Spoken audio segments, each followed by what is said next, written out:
Assalamualaikum warahmatullahi wabarakatuh. Perkenalkan, nama saya Ramayani Nurhadiati, biasa dipanggil Yayang. Saya dari Prodi Matematika Fakultas Sains dan Teknologi Universitas Jambi dengan NIM F1C221034. Di sini saya akan mempresentasikan materi fisika, yaitu besaran vektor. Kita mulai ya. Yang pertama, besaran itu dibagi menjadi dua, yaitu ada besaran vektor dan juga besaran skalar. Terlebih dahulu kita akan memahami apa itu besaran vektor dan apa itu besaran skalar. Besaran vektor ialah jenis besaran yang memiliki nilai dan arah. Sedangkan besaran skalar adalah jenis besaran yang hanya memiliki nilai. Jadi jelas ya perbedaan antara besaran vektor dan besaran skalar. Jika besaran vektor dia memiliki nilai dan arah, namun di besaran skalar dia tidak memiliki arah dan hanya memiliki nilai. Contoh dari besaran vektor ialah kecepatan, kemajuan, gaya, momentum. Sedangkan pada skalar, besaran skalar itu contohnya massa jenis, massa, suhu, dan volume. Banyak lagi lainnya. Selanjutnya kita akan masuk pada penulisan simbol vektor. Simbol vektor menggunakan huruf kapital yang dicetak tebal atau miring dengan tanda panah di atasnya.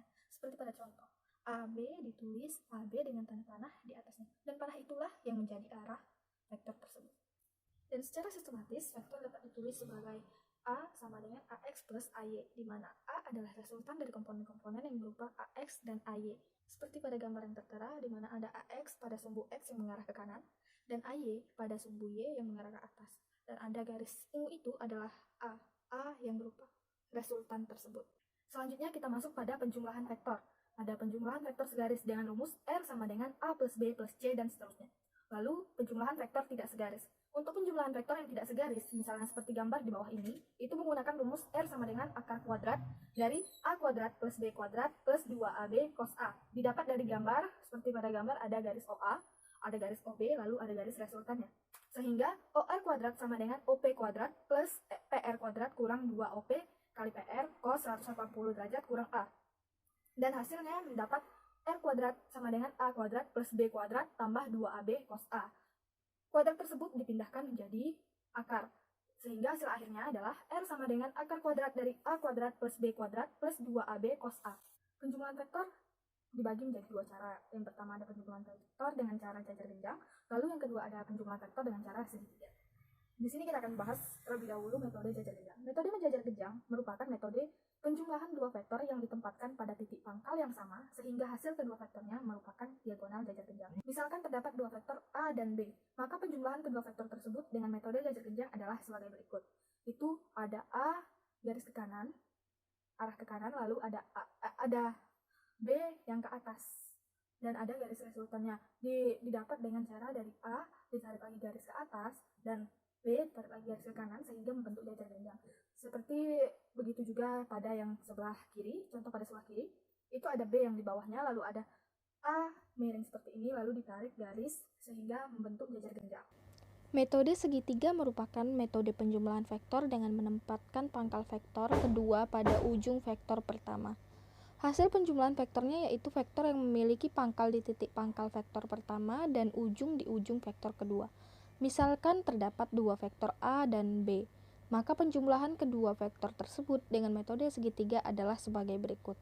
Di sini ada vektor A yang mengarah ke atas, lalu pada ujung vektor A dilanjutkan dengan garis vektor B yang mengarah ke kanan, sehingga didapatlah resultannya berbentuk segitiga. R sama dengan A plus B. Lalu dua ada vektor B yang mengarah ke kanan, lalu pada ujung vektor B dilanjutkan dengan vektor A yang mengarah ke atas, sehingga didapatlah resultannya. Di sini ada vektor A dikurang vektor B sama dengan vektor A ditambah min vektor B. Berdasarkan persamaan di atas, diketahui bahwa mengurangkan vektor A dengan vektor B sama dengan menjumlahkan vektor A dengan kebalikan dari vektor B. Metode geometris seperti metode segitiga dan metode jajar genjang juga berlaku untuk pengurangan vektor ini. Untuk lebih jelas, perhatikan ilustrasi berikut. Ilustrasi penjumlahan dan pengurangan dua vektor. Di sini kita punya vektor A dengan arah seperti ini, arah ke atas tapi agak miring. Lalu vektor B itu di bawah kanan. Yang pertama ada metode cara jajar genjang, yaitu ada vektor A ke atas lalu dilanjutkan dengan vektor B seperti ini di bawah, di pangkal vektor B itu ditarik lagi, pangkal vektor A ditarik lagi untuk vektor B sehingga membentuk jajar genjang dan ada garis resultannya vektor A plus B. Lalu ada cara segitiga atau poligonnya, itu ada vektor B terlebih dahulu, vektor B Nah, lalu pada ujung vektor B ini ditarik garis untuk vektor A, sehingga menjadi bentuk segitiga. Nah, pada metode cecer genjang tadi, untuk pengurangannya, vektor A dikurang vektor B menjadi vektor A tetap, lalu dikurang vektor B. Yang awalnya vektor B arahnya ke kanan, menjadi arahnya ke kiri. Sehingga terciptalah seperti ini. Ini vektor A, ini vektor B. Seperti ini arahnya ke kiri, vektor A tetap ke atas. Dan didapatlah vektor A dikurang vektor B. Lalu untuk yang segitiganya juga sama seperti itu. Untuk vektor A, dia tetap di atas, lalu tetap ke atas, lalu pada ujung vektor A ditarik garis untuk vektor B, lurus ke kiri, karena tadi lurus ke kanan, ini adalah lurus ke kiri, sehingga didapatlah resultan vektor A dikurang vektor B. Selanjutnya kita akan bahas perkalian vektor. Perkalian vektor adalah operasi dengan dua operan atau objek yang dikalikan berupa vektor. Terdapat 3 macam perkalian vektor, yaitu perkalian titik atau dot product, perkalian silang atau cross product, dan perkalian langsung atau direct product. Pertama kita akan bahas perkalian titik. Produk skalar atau perkalian titik dua buah vektor akan menghasilkan sebuah skalar. Jenis perkalian ini bersifat komutatif. Seperti pada contoh itu ada vektor A di dot vektor B sama dengan AXI ditambah AYJ ditambah AZK. Lalu di dot atau dikalikan dengan BXI ditambah BYJ, maaf itu kurang ya, BYJ, lalu ditambah BZK sama dengan AXBX ditambah AYBY ditambah AZBZ. Untuk vektor satuan, terdapat hubungan-hubungan yang khusus dalam operasi perkalian titik, yang merupakan sifat-sifat yang digunakan dalam perkalian titik, yaitu I dot I itu sama dengan 1, atau jika sama gitu ya, I di dot I sama dengan 1, J dot J sama dengan 1, dan K dot K sama dengan 1. Lalu ada juga I dot J sama dengan J dot I itu sama dengan 0, dan J dot K atau K dot J sama dengan 0. Lalu yang terakhir ada K dot I sama dengan I dot K sama dengan 0. Itu adalah sifat-sifat khususnya. Perkalian silang. Hasil suatu perkalian silang dua buah vektor adalah juga sebuah vektor. Perkalian silang bersifat tidak komutatif. Di sini ada vektor A kali vektor B sama dengan AXI ditambah AYJ ditambah AZK kali BXI ditambah BYJ ditambah BZK. Maaf, itu kurang ya. Jadi saya tambahin sendiri saja. Sama dengan AYBZ dikurang AZBY kali I ditambah AZBX dikurang AXBZ kali J. Itu ada kurang lagi, itu adalah ditambah AXBY dikurang AYBX. Untuk vektor-vektor satuan terdapat pula hubungan yang mendasari operasi perkalian silang, yaitu ada I kali J itu sama dengan K, J kali K sama dengan I, dan K kali I sama dengan J. Lalu ada J kali I itu sama dengan min K, jika K kali J sama dengan min I, dan I kali K sama dengan min J. Itu adalah sifat-sifat khusus pada perkalian silang. Perkalian langsung. Hasil perkalian langsung dua buah vektor adalah sebuah tensor atau matriks. Perkalian ini tidak bersifat komutatif. Perkalian langsung dua buah vektor satuan tidak memiliki hubungan yang khusus. Lalu kita akan membahas penerapan vektor pada kehidupan sehari-hari. Yang pertama ada pada terjun payung. Di saat penerjun menjatuhkan diri dari pesawat, tempat ia jatuh tidak tepat di bawah kapal, tetapi jauh melenceng. Hal ini karena adanya dua vektor gaya, yaitu gaya gravitasi dan gaya dorong angin. Lalu ada pemanah. Pada saat seorang pemanah menarik anak panah dari busurnya, maka arah gerak anak panah ditentukan dengan penjumlahan vektor dari gaya tarik tali di kedua ujung busur tersebut. Lalu, permainan layang-layang. Orang yang sedang bermain layang-layang, maka arah layang-layang yang sedang terbang tidak lurus terhadap orang yang memegang tali layangan, sehingga pengaruh dari vektor dapat membantu orang tersebut untuk dapat melihat layangan dengan lebih jelas. Bagi yang sering main layangan, pasti baru sadar ya. Selanjutnya ada kapal selam. Pada kapal selam terdapat rongga sebagai tempat keluar masuknya air atau udara. Pada saat rongga tersebut berisi udara, maka air yang keluar sama dengan berat kapal, dengan keadaan kapal selam dapat mengapung. Namun, ketika rongga udara dibuka, maka volume air dalam rongga akan bertambah. Keadaan ini mengakibatkan kapal selam tenggelam. Selanjutnya ada permainan jungkat-jungkit. Di saat seorang anak bermain permainan jungkat-jungkit, bidang miring pada jungkat-jungkit menggunakan gaya vektor, agar anak tersebut tidak jatuh dari bidang miring tersebut. Lalu ada perahu yang menyeberangi sungai. Ketika perahu menyeberangi sungai, maka kecepatan gerak perahu yang sebenarnya merupakan kecepatan gerak perahu dan kecepatan air. Lalu yang terakhir ada upacara bendera. Ketika upacara bendera di hari Senin, pasukan paskibraka mengibarkan bendera dari bawah ke atas. Aplikasi vektor bendera seperti sudut 90 derajat. Sadar gak ya para anak-anak paskibra? Selanjutnya kita akan masuk pada contoh soal. Diketahui titik-titik A 12, min 3, min 6, lalu B 8, 6, min 10, dan C min 3, min 9, dan 14. Hitunglah vektor AB tambah vektor CB ditambah 3 vektor AC. Jawab, vektor AB ditambah vektor CB ditambah 3 vektor AC sama dengan vektor B dikurang vektor A, lalu ditambah vektor B dikurang C, dan ditambah 3 dikali vektor C dikurang A, sama dengan min 4A ditambah 2B ditambah 2C. Lalu kita masukkan angka-angkanya.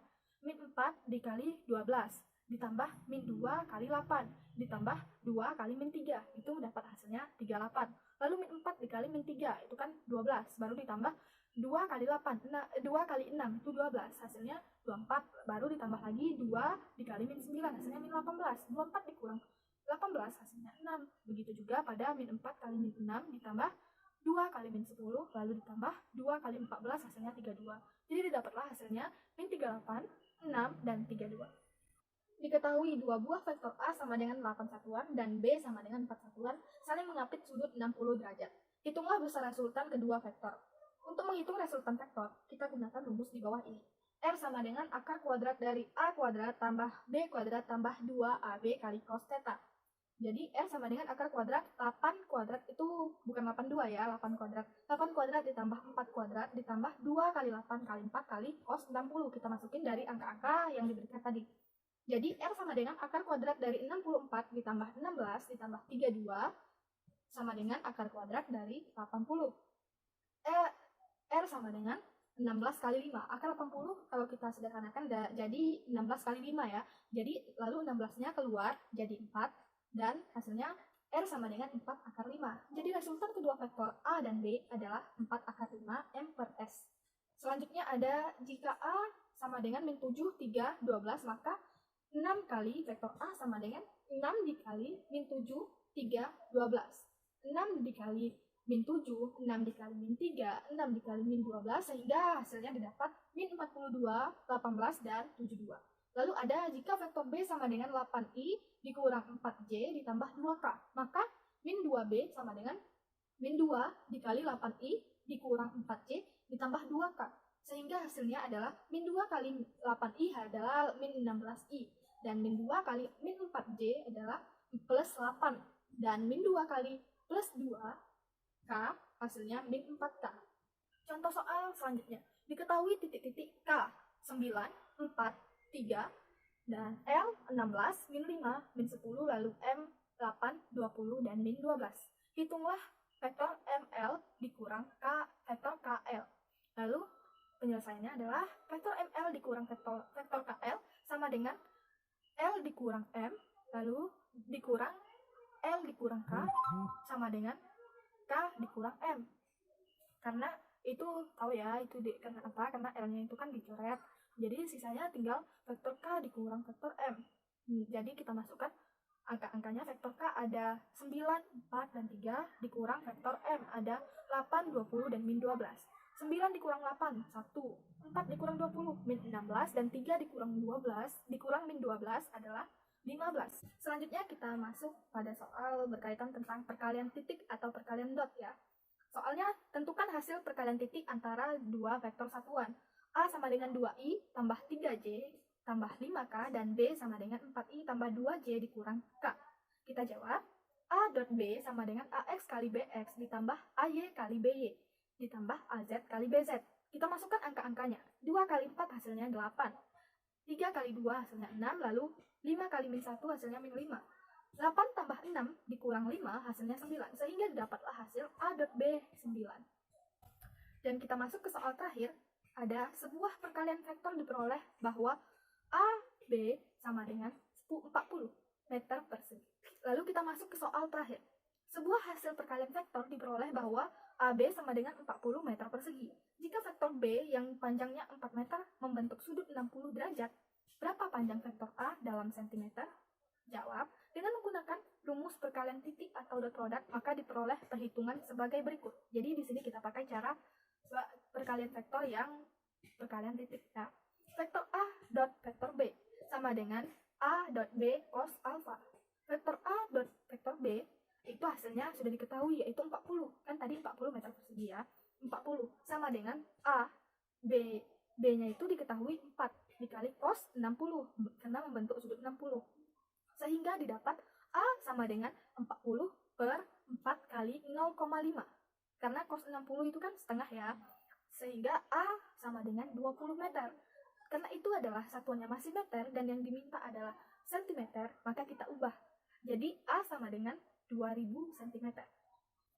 Dengan demikian berakhirlah presentasi saya pada materi fisika besaran vektor ini. Semoga berkenan dan dapat dipahami. Wassalamualaikum warahmatullahi wabarakatuh. Sampai jumpa.